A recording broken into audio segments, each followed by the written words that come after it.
Hi friends, welcome back to my YouTube channel. അപ്പോൾ രാവിലെ എണീറ്റിട്ടുണ്ട് കേട്ടോ. രാവിലെ മീൻസ് ഒരു 6 മണിയൊക്കെ ആയപ്പോഴത്തേന് എണീറ്റിട്ടുണ്ട്. ഇന്ന് അമ്പലത്തിൽ പോയി മാലയിടണം. ശബരിമലയിൽ പോകുന്ന ഒരാൾ ഓൾറെഡി 41 ദിവസം വ്രതം സ്റ്റാർട്ട് ചെയ്തിട്ടുണ്ടായിരുന്നല്ലോ. അപ്പം മോക്കൂടെ വ്രതം തുടങ്ങാമെന്ന് വിചാരിച്ചു. അംഗനവാടി പോകുന്നതുകൊണ്ട് തന്നെ ഞാനങ്ങനെ വ്രതം എടുത്ത് അവിടെ മുട്ടയൊക്കെ കൊടുക്കുന്നുണ്ടല്ലോ. അപ്പം അവൾക്ക് ഇപ്പോഴാണ് കേട്ടോ ലാസ്റ്റ് ഒരു 10 ദിവസത്തിനുള്ള വ്രതം നോക്കുന്നുള്ളൂ. അപ്പോൾ മാല ഇടാൻ വേണ്ടി പോവാൻ രാവിലെ എൻ്റെ കുളിയൊക്കെ കഴിഞ്ഞ് ഞാൻ വിചാരിച്ചു ചോറൂടെങ്കിൽ പിന്നെ റൈസ് കുക്കറിനകത്തോട്ട് വെച്ചിട്ട് പോകാമെന്ന് വിചാരിച്ചു. അങ്ങനെ ചോറിനുള്ള വെള്ളമാണ് കേട്ടോ വെച്ചേക്കുന്നത്. പിന്നെ ഇതാണ് ഞാൻ കഴിഞ്ഞ ദിവസം ഞാൻ കാണിച്ചിട്ടുണ്ടായിരുന്ന ഷോർട്സിനകത്ത് ഒരു ചട്ടി എങ്ങനെ മയക്കി എടുക്കുന്നതെന്നുള്ളത്. അതിനുള്ളതാണ് കേട്ടോ. അത് മയക്കി എടുത്തിട്ട് രാവിലെ അത്രയും തേയിലമിട്ട് ബാക്കി വന്നിരിക്കുകയാണ് കേട്ടോ. ഇനി അത് കഴുകിയെടുക്കണം. പിന്നെ ഞാൻ നേരെ പോയി വിളക്ക് കൊളുത്തി അവരൊക്കെ ഒരുങ്ങുന്നുണ്ട് കേട്ടോ. അങ്ങനെ ഞങ്ങൾ റെഡിയായി മേളിൽ കയറിയിട്ടുണ്ട്. ഇനിയിപ്പം ഞങ്ങൾ പോയിട്ട് വരണം കേട്ടോ. ഞാൻ ആറന്മുള അമ്പലത്തിൽ പോകണമെന്നൊക്കെ വിചാരിച്ചാണെങ്കിലും കുറച്ച് താമസിച്ചു പോയി. അതെല്ലാം ഇവിടെ അടുത്തുള്ള അമ്പലത്തിൽ പോയിട്ട് വരാമെന്ന് ഏട്ടൻ പറഞ്ഞു കേട്ടോ. അങ്ങനെ ഞങ്ങൾ എന്നും പോകുന്ന മഹാദേവ ക്ഷേത്രത്തിലോട്ടാണ് ഇന്നും പോകുന്നത്.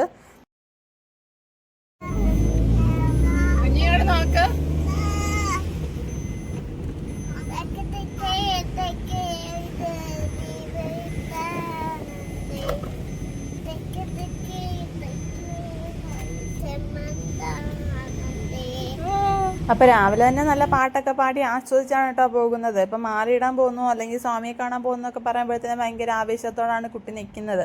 ഇനി എനിക്ക് അറിഞ്ഞൂടെ നടക്കാനുള്ള അങ്ങനെ വലിയ മടിയൊന്നും കാണിക്കുന്ന ആളൊന്നും അല്ല കേട്ടോ. അംഗനവാടിയിലൊക്കെ ഡെയിലി പോവുകയും വരികയൊക്കെ ചെയ്യുന്നതല്ലേ. ആ ഒരു ധൈര്യം ഉണ്ട് എനിക്ക്. ചെറുതായതുകൊണ്ട് കുറച്ചൊക്കെ എടുക്കേണ്ടതും കുറച്ചൊക്കെ നടക്കുകയൊക്കെ ചെയ്യുമായിരിക്കും എന്ന് ഞാൻ വിശ്വസിക്കുന്നു. പിന്നെ അങ്ങനെ സ്വാമിയെ നമ്മൾ അയ്യപ്പനോട് എല്ലാം അയ്യപ്പന് വിട്ടു കൊടുത്തിരിക്കുന്നത് അത്ര തന്നെ. അപ്പോൾ അത് ഞങ്ങൾ അമ്പലത്തിൻ്റെ അവിടെ എത്തി കേട്ടോ. അതാണെങ്കിൽ അച്ഛനും മക്കളെല്ലാം കറുപ്പാണ് കേട്ടോ. ഞാൻ മാത്രമേ ഉള്ളൂ കൂട്ടത്തിൽ പെടാതെ നിൽക്കുന്നത്. പക്ഷെ നല്ല രസമുണ്ട്. ഞാൻ ആദ്യമായിട്ടാണ് കേട്ടോ ഏട്ടൻ കറുത്ത മുണ്ട് എടുത്തിട്ട് കാണുന്നത്. മറ്റേ കാവിക്കൈലിയാണെങ്കിൽ റയറായിട്ട് മാത്രം എൻ്റെ നിർബന്ധത്തിന് മാത്രമാണ് കേട്ടോ ഉടുക്കാറ്.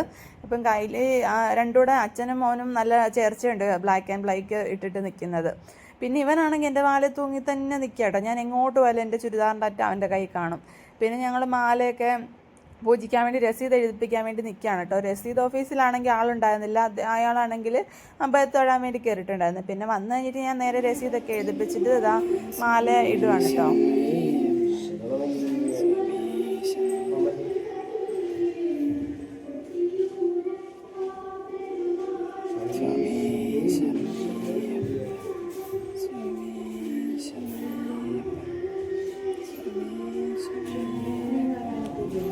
അങ്ങനെ കന്യസ്വാമിയും കന്നിമാളിയപ്പുറമൊക്കെ മാലയൊക്കെ ഇട്ടിട്ട് ഇറങ്ങിയിട്ടുണ്ട്. പിന്നെ ഞാൻ കുറച്ച് നേരം പുണ്യാഹമൊക്കെ വാങ്ങിക്കാൻ വേണ്ടി നിന്നിട്ടോ. അങ്ങനെ ഞാൻ പുണ്യാഹമൊക്കെ വാങ്ങിച്ച് നല്ല ഇതായിട്ട് തന്നു കേട്ടോ. മറ്റേതാണെങ്കിൽ പുണ്യാഹം നമ്മൾ ചോദിക്കുമ്പോൾ അവിടെ നിന്ന് എടുത്ത് തരുള്ളൂ. ഇതാണെങ്കിൽ ഞാൻ പുണ്യാഹം ചോദിച്ചപ്പോൾ ആളകത്ത് പോയി പൂജിച്ചിട്ടൊക്കെയാണ് കേട്ടോ തന്നത്. അപ്പോൾ ഞങ്ങൾ നേരെ ആ ഡ്രസ്സൊക്കെ മാറ്റി വളരെ കുറച്ച് ഫോട്ടോ എടുക്കാനൊക്കെ ഏട്ടൻ കുറച്ച് ശ്രമിക്കുന്നുണ്ടല്ലോ. എല്ലാ പ്രാവശ്യമുള്ള പരിപാടിയൊക്കെ തന്നെയാണ് ഫോട്ടോ എടുക്കാൻ ശ്രമിക്കൽ.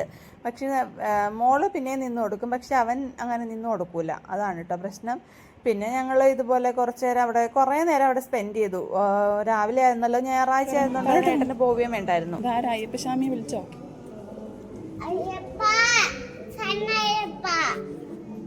മാല ഇട്ടുകൊണ്ട് മാത്രമല്ല കേട്ടോ ഇങ്ങനെ അയ്യപ്പനെ വിളിക്കുക.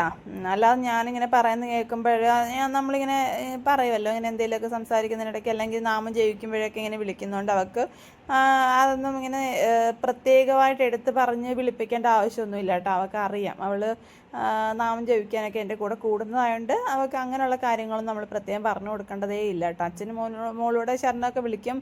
ഏട്ടൻ വൈകുന്നേരം താമസിച്ചാലും ഞാനും അവളോടാണ് കേട്ടോ ശരണം വിളിയൊക്കെ നടത്തുന്നത്. ശരണവിളി മാത്രമല്ല, അവൾക്ക് അറിയാവുന്ന നാമങ്ങളൊക്കെ അവൾ എൻ്റെ കൂടെ ജപിക്കും. അവൾ മാത്രമല്ല മോനെ ഞാനത് ശീലിപ്പിച്ചിട്ടുണ്ട് കേട്ടോ. അങ്ങനെ കുറച്ച് നേരം അമ്പലത്തിൽ സ്പെൻഡ് ചെയ്തിട്ട് ഞങ്ങൾ നേരെ വീട്ടിലോട്ട് ഇറങ്ങിയിട്ടുണ്ട്. വീട്ടിൽ പോകുന്ന വഴിക്കെങ്കിൽ പിന്നെ 4-5 പൊറോട്ട വാങ്ങിച്ചിട്ട് പോകാം. അപ്പം പിന്നെ വീട്ടിൽ പോയി ഒന്ന് കഴിച്ചാൽ മതിയല്ലോ. ഇനിയും കാപ്പി ഉണ്ടാക്കി പിന്നെ അത് കഴിച്ച് വരുമ്പോഴത്തേന് ഒരുപാട് സമയമാവല്ലോ എന്ന് വിചാരിച്ചിട്ട് പിന്നെ പൊറോട്ട വാങ്ങിക്കാൻ വേണ്ടി കയറിട്ടോ.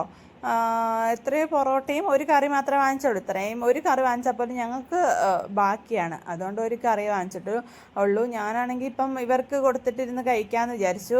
കാരണം ഇവർ കഴിക്കൂലല്ലോ. പിന്നെ ഏട്ടൻ എന്നോട് പറഞ്ഞു അവർ കഴിക്കുന്നത് നോക്കണ്ട, കഴിക്കുമെന്ന് പറഞ്ഞു. പിന്നെ ഞാൻ അവിടെ ഇരുന്ന് കഴിച്ചു കേട്ടോ.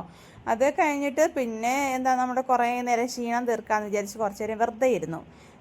വെറുതെ ഇരുന്നത് മാത്രമല്ല കുറച്ച് മാങ്ങ ഏട്ടൻ കൊണ്ടുവന്നിട്ടുണ്ടായിരുന്നു കേട്ടോ. ആ മാങ്ങയ്ക്കകത്തെന്ന് പറഞ്ഞെടുത്ത് ഞാൻ വിചാരിച്ചു ഉപ്പും മുളക് കൂടി ഇട്ടിട്ട് കുറച്ച് നേരം കഴിക്കാം, അതാകുമ്പോൾ റെസ്റ്റും ചെയ്യാം കഴിക്കുകയും ചെയ്യാമല്ലോ എന്ന് വിചാരിച്ചിട്ട് ഞാനാണെങ്കിൽ ഇത് ഉപ്പും മുളക് പൊടിയും മാത്രമേ ഇട്ടിട്ടുള്ളൂ കേട്ടോ. അതിട്ടിട്ട് ഏട്ടൻ അവർ കിടക്കുമായിരുന്നു, അവരുടെ അടുത്തോട്ട് ചെന്നു. പിന്നെ താണ്ടില്ലേ എന്നെപ്പോലെ തന്നെ അവളും ഏകദേശം പൊടിയും എരിവും ഒക്കെ കൂട്ടും കേട്ടോ. പിന്നെ ചോറ് കഴിക്കുമ്പോൾ മാത്രമേ ഉള്ളൂ ഈ എരിവ് കഴിക്കാൻ കുറച്ച് ബുദ്ധിമുട്ട്, അല്ലെങ്കിൽ ഇതൊക്കെ അങ്ങ് പൊക്കോളും. ചോറ് കഴിക്കുമ്പോൾ മാത്രം അത് കഴിക്കാതിരിക്കാനുള്ള അടവ് 18 കാണിക്കുമല്ലോ. പിന്നെ ഞാൻ പറഞ്ഞില്ല ആ ചട്ടി മയക്കാൻ വെച്ചത്, അപ്പം ഞാനത് നല്ലപോലെ ഒന്ന് കഴുകി എടുക്കുന്നുണ്ട്. അപ്പം ഞാൻ ഈ ചട്ടിക്കകത്ത് തന്നെയാണ് തീയൽ വെക്കാൻ ഉദ്ദേശിച്ചിരിക്കുന്നത്, അതിന് വേണ്ടിയിട്ടാണ് ഇപ്പം കഴുകിയെടുത്തത്. അപ്പം ഞാൻ വിചാരിച്ച പരിപ്പ് കറിയും തീയലും വെക്കാമെന്നാണ് കേട്ടോ. അപ്പം പരിപ്പ് അലവാക്കിയത് അമ്മ ഓൾറെഡി ഉത്സവത്തിന് ബാക്കി ഇരുന്നത് അമ്മ എനിക്ക് തന്നു ഇട്ടിട്ടുണ്ടായിരുന്നു.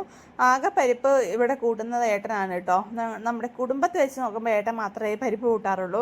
ബാക്കി എല്ലാവർക്കും ഉത്സവത്തിനും ഓണത്തിനും മാത്രം മതി പരിപ്പ്, ഞാനാണെങ്കിൽ അതുപോലും കൂട്ടില്ല. പിന്നെ പക്ഷേ തീയലും പരിപ്പും നല്ല കോമ്പിനേഷനാണെന്ന് എനിക്ക് മനസ്സിലായത് അന്ന് ഞാൻ അത് വെച്ചപ്പോഴാണ് കേട്ടോ. ഈ പരിപ്പ് കറിയും തീയലും വെച്ചപ്പോഴാണ് നല്ല ബെസ്റ്റ് കോമ്പിനേഷനാണ് കേട്ടോ. പരിപ്പ് കറിയും തീയലും എനിക്ക് ഇഷ്ടപ്പെട്ടു. അപ്പോൾ അത് ആ പരിപ്പൊക്കെ ഞാൻ വേവിച്ചെടുത്തിട്ടുണ്ട്, ഉപ്പും മഞ്ഞപ്പൊടിയും ഇട്ടിട്ട് ഇത് ഇനി അരപ്പോട് ചേർത്ത് കൊടുത്താൽ മാത്രം മതി. അപ്പം നമ്മൾ ഈ ചട്ടിയാണെങ്കിൽ ഒന്ന് കഴുകിയെടുത്തിട്ട് അത് വിഷാംശമൊന്നും ഇല്ലെന്ന് അറിയാൻ വേണ്ടിയിട്ടാണ് നമ്മൾ ഈ തേങ്ങ ഒന്ന് വറുത്ത് നോക്കുന്നത്. അപ്പം തേങ്ങയുടെ കളർ വല്ല പച്ചയോ മഞ്ഞയോ നീലയോ അങ്ങനെ ആയിക്കഴിഞ്ഞാൽ അതിനകത്ത് എന്തെങ്കിലും പ്രശ്നം ഉണ്ടെന്നാണ് പറയാറ്. പക്ഷേ സാധാരണഗതിയിൽ അങ്ങനെയൊന്നും എനിക്ക് സംഭവിച്ചിട്ടില്ല, ഈ പ്രാവശ്യം സംഭവിച്ചില്ല. അപ്പം ഞാൻ അതിനകത്ത് തീയൽ വെക്കാമെന്ന് വിചാരിച്ചു. പിന്നെ അത് മാറ്റിയിട്ട് എടുത്തിട്ട് വന്ന് പരിപ്പ് കറി അങ്ങ് സെറ്റാക്കി മാറ്റുന്നുണ്ട് കേട്ടോ. ഡീറ്റെയിൽ ആയിട്ടൊന്നും ഞാൻ കാണിക്കാത്തതാണ്, വെറുതെ ഇതൊരു റെസിപ്പി വീഡിയോ ആയിട്ട് എടുത്തതല്ല.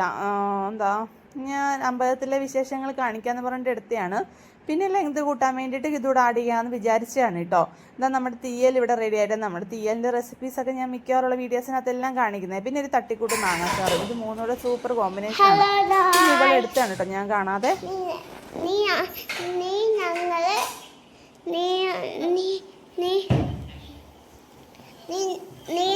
ഹലോ ഗായ്സ്, ഞങ്ങള് പാലിക്കാൻ പോയില്ല. എന്നെ പിന്തുടർച്ച അടുത്ത യൂട്യൂബറാണത്. അപ്പം ഞങ്ങൾ കഴിക്കട്ടെ കേട്ടോ. ഇന്നത്തെ വീഡിയോ ഇത്രയുള്ള, അടുത്ത വീഡിയോ കാണാൻ. Tata bye bye, see you guys.